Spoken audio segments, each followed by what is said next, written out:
to week 5. Any questions from the material? I got some answers for some of your emailed questions that I've incorporated, and you'll see them in just a second. But any questions, comments on the material, world events, or?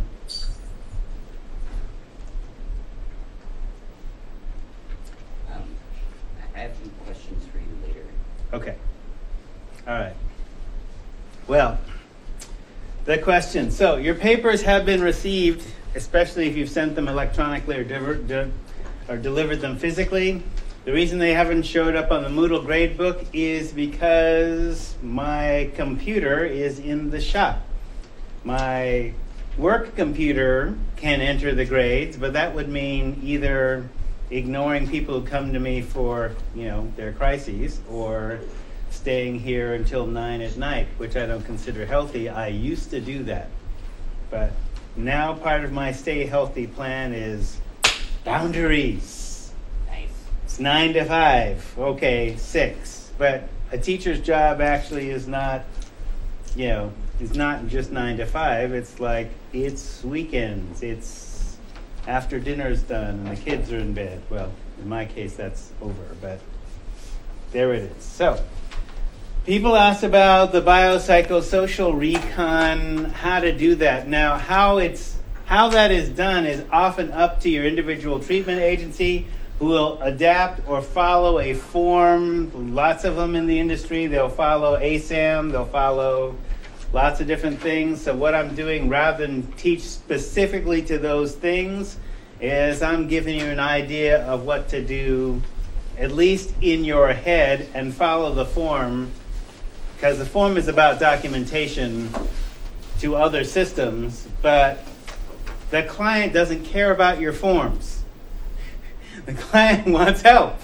So you got to be thinking about that on the fly, right? So I'll give you some ideas. So if you recall, here's what it was in the syllabus. Use the biopsychosocial model, Rasmussen, page 37. And if you look at that, there ain't that much there. Right? You notice that.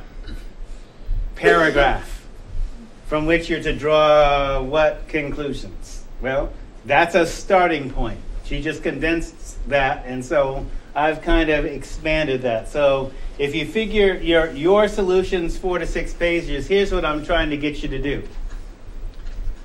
Treatment is a box, and you have to conform to what's in the box according to the medical protocol, but you're going to get the more than occasional client that ain't going to fit in that box.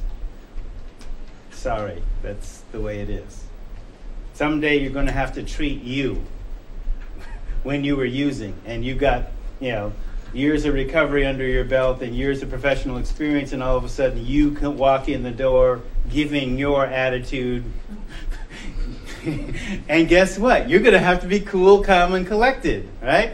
So I'm just having you think about that kind of stuff up front from people that I've either met, and I just changed the name, and these are actual people, or I've created a composite. So when I talked about Carmen Brightrobe and Tony Soprano, I just changed the names. Those are actual people that came here with their actual problems, right? And so I also talked about some other folks kind of along this particular mode.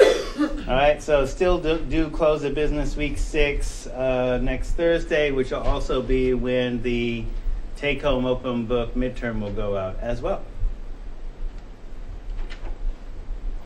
So because I like to be, and the field likes to be client-centered, you want to think about what is success from the client's point of view.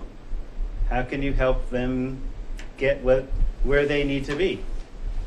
Now, this is often before they know where they need to be. They don't know. All they know is that they're suffering or things ain't working. So how do I get there? Right? So look at where they are now and where have they been, what's happened to them, not necessarily what's wrong with them. What's wrong with them will usually take the form of a diagnosis of some kind.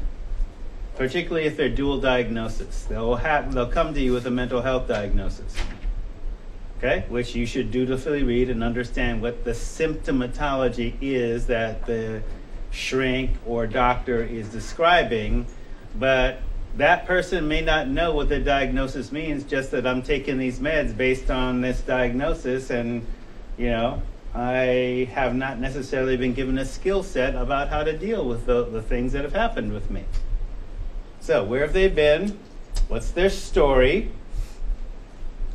And how do you reframe their story toward success? So when I talk about reframing, that's counselor speak for saying they're thinking inside a particular box that's bounded by what they've been taught and trained. And you basically have to say, look, your addictive behavior was an attempt to cope with something that was unbearable. I was talking with somebody this morning, and I said, half jokingly, what? Did you miss that test on the parenting license? Oh, we don't have a parenting license. What about relationship school? You didn't learn how to initiate, sustain, and end on nice speaking terms relationship? You didn't learn that? You didn't go to relationship school? You're not emulating your parents? Maybe your parents are not that great a role model. Again, where do you learn this stuff? Who's supposed to teach you this stuff about how to live? So don't beat yourself up for not knowing critical life lessons that you were not taught or had to learn by experience. Grand College of Life.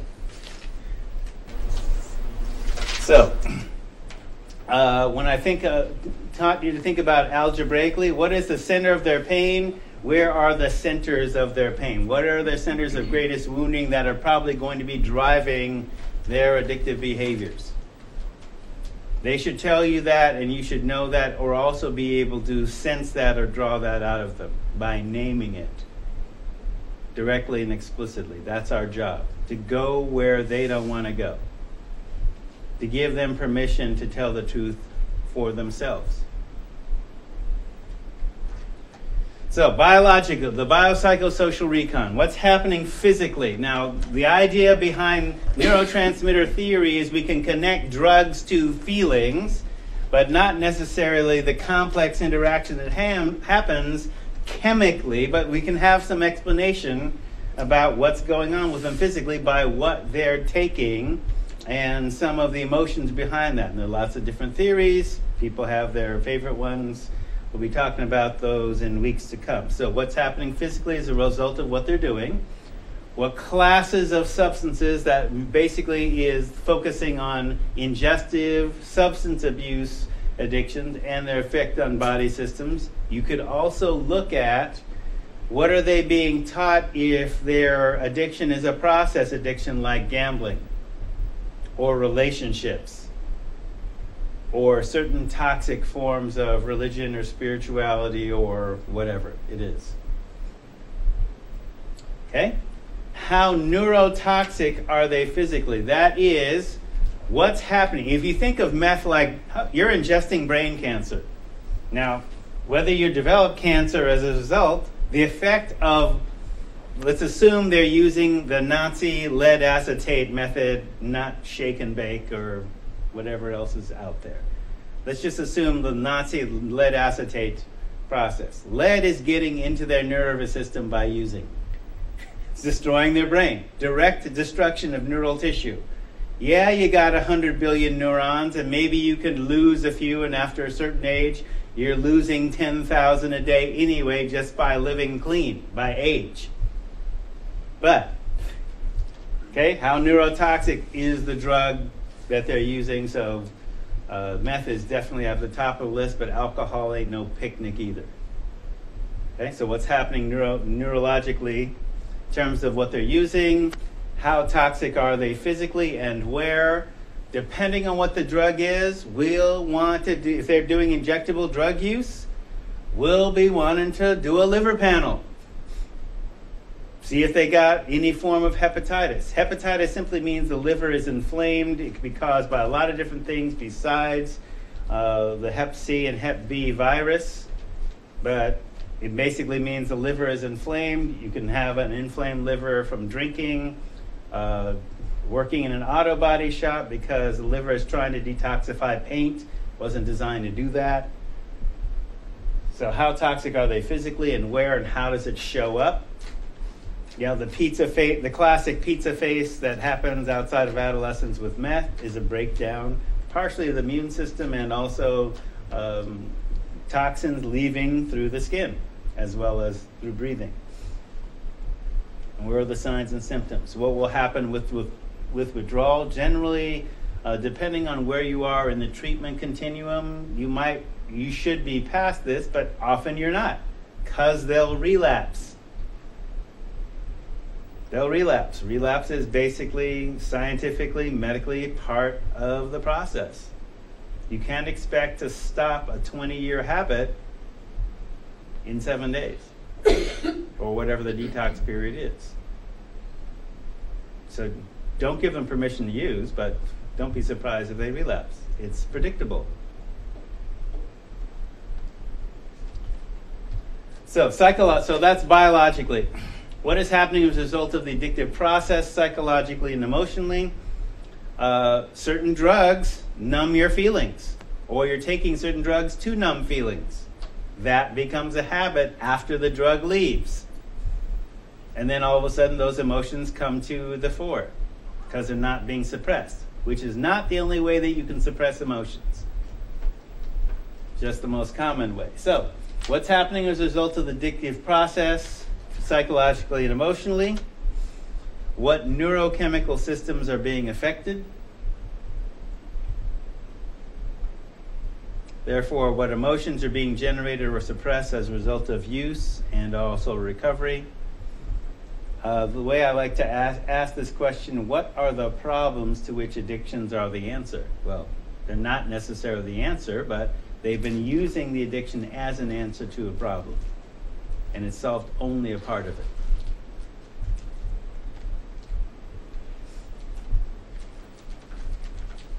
What are the healthy, pro-social coping skills that need to be taught to substitute for the addictive process? Maybe they never learned them. Maybe it wasn't in their particular sector of society as an option.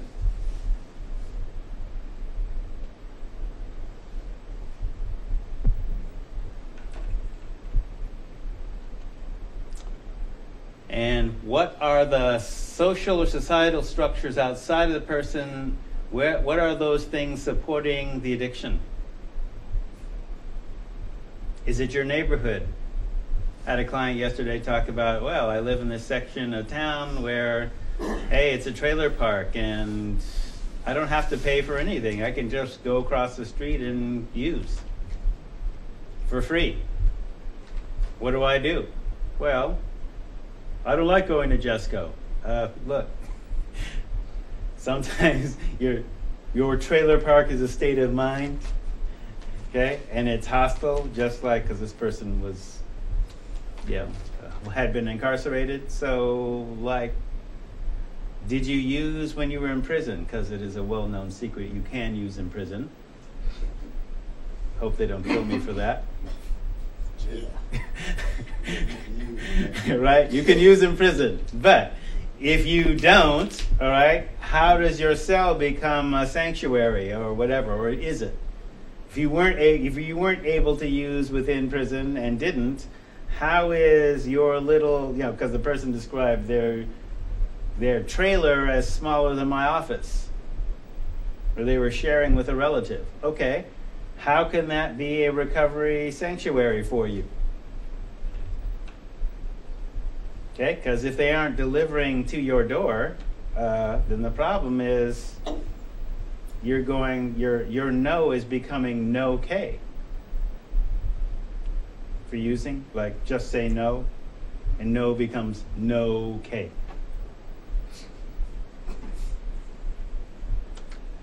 So what are the social networks a person exists in which support the addiction? So there's social structures in society that make addiction easy, that support them. There are also social networks that are people that support the addiction? What are the social networks a person needs to create or participate in to support recovery? Whether they like 12-step programs or not, at least it forms a non-drug using culture. Yes? How long are the programs in prison to like rehabilitate someone who's using drugs? It depends. See, you have a, no pun intended, a captive audience, right? So you could think of prison as a setting in which the basic task is, depending on who you are, which institution it is, if you have something other than 12-step, where you actually have a trained professional that can guide you through an emotional process, okay, then you've got the whole overlay, because it's prison. Is it even safe for you to be emotionally disclosive inside? No, it ain't, generally speaking, unless you've got a group of people that are willing to go through that with you.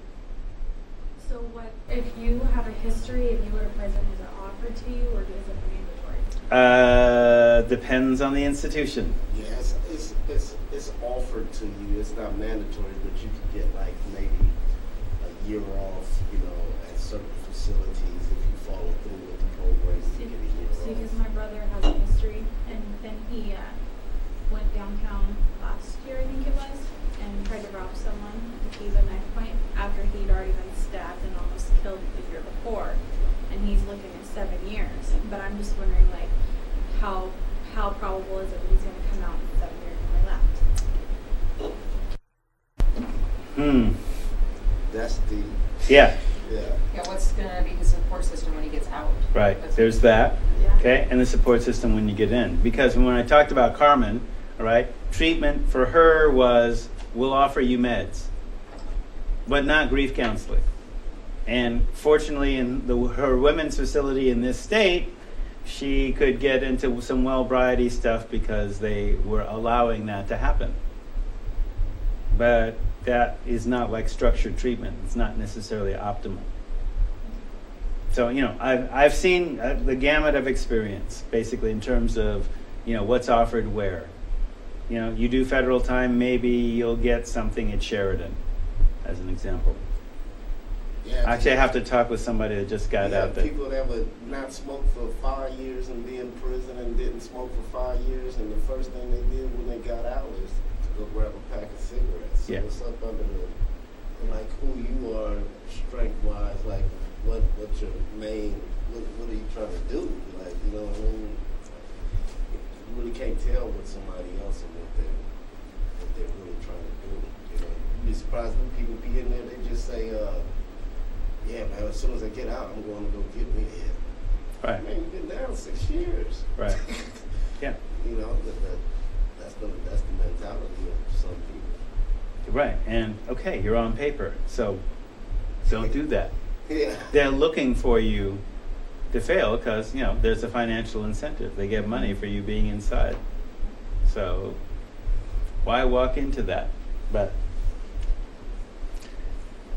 then, what are the culturally appropriate recovery frameworks necessary for treatment and recovery? And as you know, when I say culture, I'm not talking about race or ethnicity, even though that's where a lot of people go initially. So part of the piece is looking at what does work for you, and maybe there might be something from outside of your culture that will work for you, especially if your culture doesn't have the answer.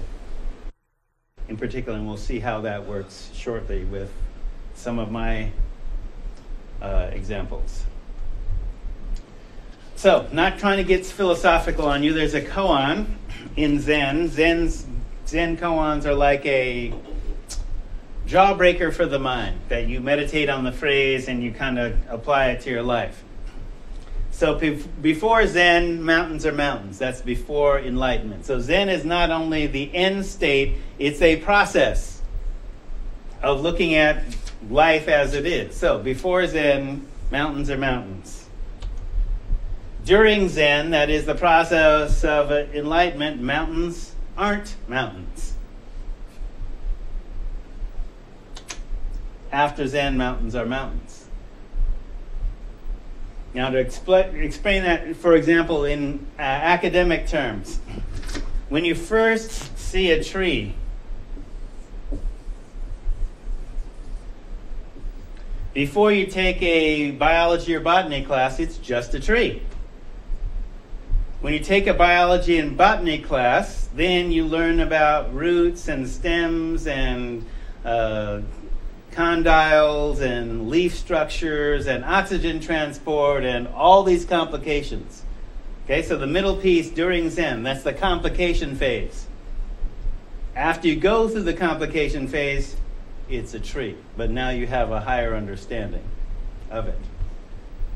Okay, so biopsychosocial, how that works is first you have, before treatment. Now, treatment is not just happening inside the treatment center. We also want to have recovery-friendly communities that the treatment center exists as part of. Okay, so before treatment, your addiction has knocked you on your ass. I can say that as cable, right? And you're crawling. Literally, a lot of times. During treatment, so you have withdrawal from addictive behavior, begin recovery, learn to walk shakily. And after treatment, there's stumbling, there's falling, there's getting up, walking. Before you can sprint, you have to learn to walk, and you'll have sprints, short periods where you're going really fast and really strong, and then you might fall on your face again. Learning to pace yourself. That is, run a marathon, go for the long haul. Yes, it's one day at a time, and you want to string together a minimum of a year just to start. Because anything less than a year is dicey. We know that from experience and from the medical point of view. And DSM basically backs this up. Anything less than a year is dicey. So don't trip about it. It's great that you've been clean for a week, that you were using meth. So we need at least a minimum of 3 years. Opinions vary, but 3 years is good. Start there. Great, I'm glad you stopped smoking weed. Don't start congratulating yourself till after 6 months. Minimum.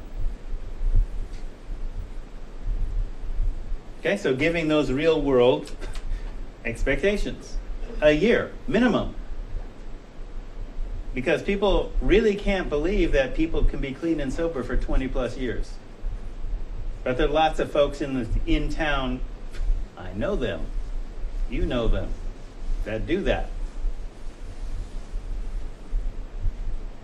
All right, so you'll have to learn to pace yourself, run a marathon, climb a mountain, swim in a deep sea. Not necessarily walk on water, but hey. All right, so what is success from the client's point of view?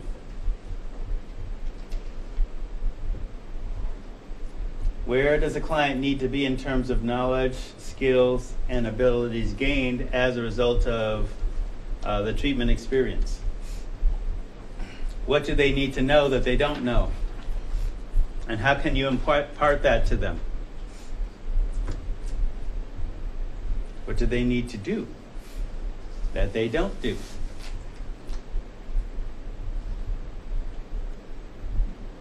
And how are they disabled that they need assistive technology? Now, when I talk about disabled, I'm not just talking about physical and the usual range of disabilities. I'm talking about, okay, if you've been strung on meth, basically you've been addicted to intensity. And so one of the things that you're afraid of is boredom. And one of the ways that the brain heals is through boredom. So you have to be able to sit with things that are less intense than what you're used to while high. And that means like sitting with yourself, paying attention to what you're feeling, That's like scary. That goes for any addiction, right? That goes for any addiction, yes. Okay? One could say that certainly certain drug habits, if not certain cultural points of view, make you emotionally disabled. That is, unable to feel or scared of feeling. Okay, so feeling, hearing, seeing. Not just physically, but also emotionally being able to empathize and all those other things. How are they disabled? Okay, how much of that can you give them? Basically, you can give them hints, but they still have to pick up on what you're talking about. And how much of a start can you give them? So often part of my training was inadequate to meet the population, mostly because of, we were talking about this in our counseling department in service on Friday. So for example, if you're in college, college was set up to reinforce a middle class value system. And that's its bias, a middle class bias system. So if that's what the norm is in college and you're not from that, how will you fit in? Well, part of that is if you've never gone hungry, if you've never been homeless, if you've never suffered, if you've never been traumatized, then how can you empathize with people who have, that's their experience? And that isn't in the curriculum. So for example, our in-service was talking about poverty from the point of view of a woman with a doctorate who grew up poor in Portland. White woman, blonde hair, blue eyed, right? So great poster child for that. She says, look, I got a PhD, but very little of the research is written by people who actually went through my experience. They have no idea. They're writing at it from, an academic point of view, which means they didn't live it. And I'm saying this is what you need to do to be able, talk about the 5 kinds of poverty. I'm not going to get into that now, but again, because we're focusing on something else. But giving them a construct to explain what's going through that makes sense. So that's why neurotransmitter theory. It's part of how I got recruited into the field was, hey, I'm a black science nerd, so I'm like into the neurochemicals and neuropeptide Y. Is that why I don't want to exercise and I feel like food is a drug? Wow. Okay, there's an actual thing that makes me not want to exercise. Wow. All right, so I'm an American Maroon, Black Indian, right? So here's my approach to therapeutics, and here's how I do biopsychosocial. So prevention, addiction, treatment, recovery are treated as a whole. A person isn't an individual. They are a dynamic set of relationships. Some of those relationships are visible, some are not. So part of the therapy approach is to understand what happened to you and who was there around you to teach you or to not teach you. And what is the lesson that you learned?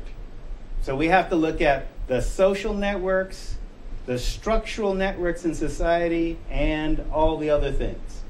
So these are 3 people that were real people.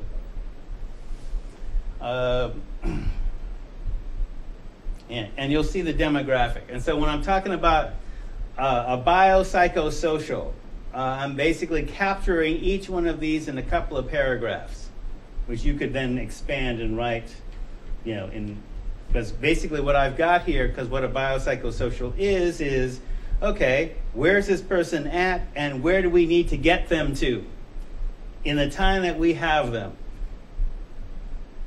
And what does success look like from their point of view?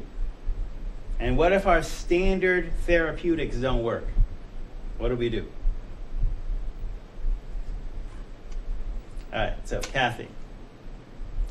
Kathy was, at the time that I met her, a 16-year-old African-American gang member, drug dealer, PCP. She's a child of drug addicts, dual drug addict, high school dropout. Marijuana and alcohol were her primaries. This is 1983 Los Angeles. Now, so her parents were both heroin addicts. Her mother died of an overdose. 911 never came when we called, which is a frequent occurrence in Venice, California. Now that's reported in a Public Enemy song, 911's a joke in your town, that basically reflects a reality. That's a message from society. The ambulance doesn't come to your part of town. And this is like 3 miles from Santa Monica and 4 miles from Beverly Hills. Less than a mile from the beach. And the rich part of Venice. So it's not that they physically can't get there. Her high school counselor told her, you might as well drop out and go on welfare because you'll never graduate high school. Boom, another message from society. Another system failed her. So in the framework that I was getting trained on at the time, that was being developed as resiliency theory, the idea is that there was, for school-age children, how you do drug prevention or addiction prevention is that one of 3 systems has to be in operation. So in her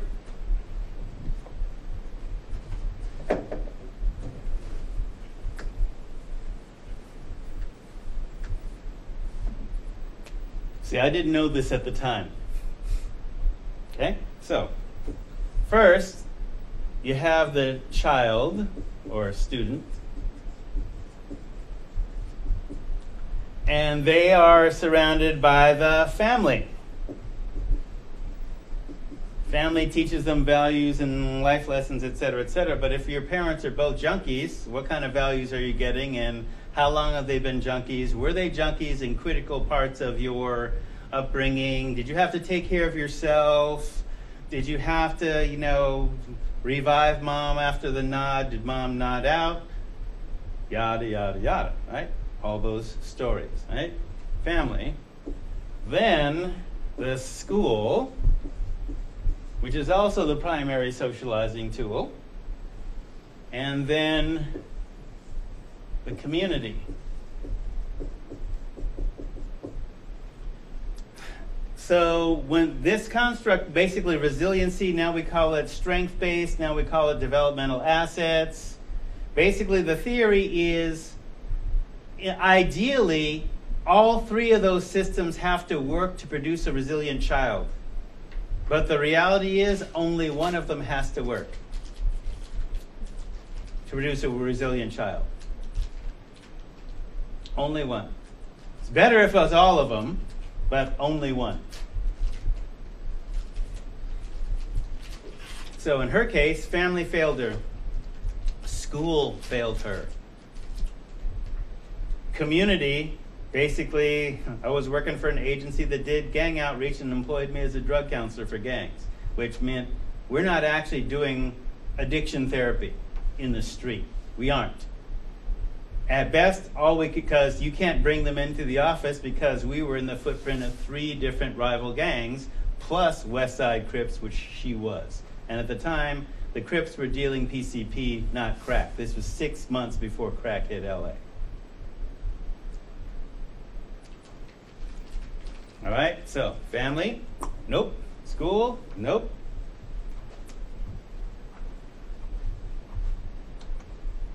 She dropped out and joined her brother and boyfriend in the West Side Crips, which were then dealing water, that's liquid PCP, and making super cools. So if you know your drug history, an ounce of liquid PCP, they went to Vegas every 2 weeks, spent $2,000 for an ounce of liquid PCP, came back to Los Angeles, diluted the PCP with water, actual water, and made super cools. Super cool, you dip Cool cigarette or Nat Sherman cigarettes, depending on the purity of your PCP, and drive them out, you have a PCP delivery system. Sell them for $5 a piece. Okay? $10,000 a month each. $30,000 net for 3 teenagers. Oh, well, you knew drug dealing is fairly lucrative, right? So consider my training. At this point, I had a BA in psychology and most of my classwork and master's done. All I had to do was write the thesis. My training did not explain, well, what would you do with somebody like this? Yeah, I think I missed that lecture in psych class too. Okay. Oh, I forgot. So here's what a 16-year-old does with $10,000 a month. She had a $900 a month apartment. That same apartment today is $3,500 a month in Hollywood, San Vicente. If you don't know Los Angeles, think 90210. That's the address. That's the zip code. So San Vicente, a Cadillac Biarritz paid for cash, no license. 2 Rampart Division LAPD narco sergeants, $500 a week. 3 guns on her person at all times. Cost of doing business. Oh, and that is an interesting civics lesson as well. Right? So that's also part of the community conditions, and this is also why I point out that you need to pay attention to the social structures supporting addiction. Does your community have dirty cops?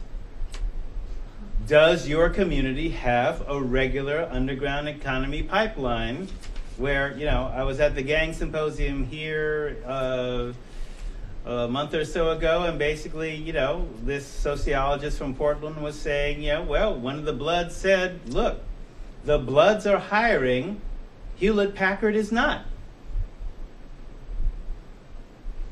Straight economics. How do you deal with that? And so, all right. So my agency basically dealt with police referrals. So when I got her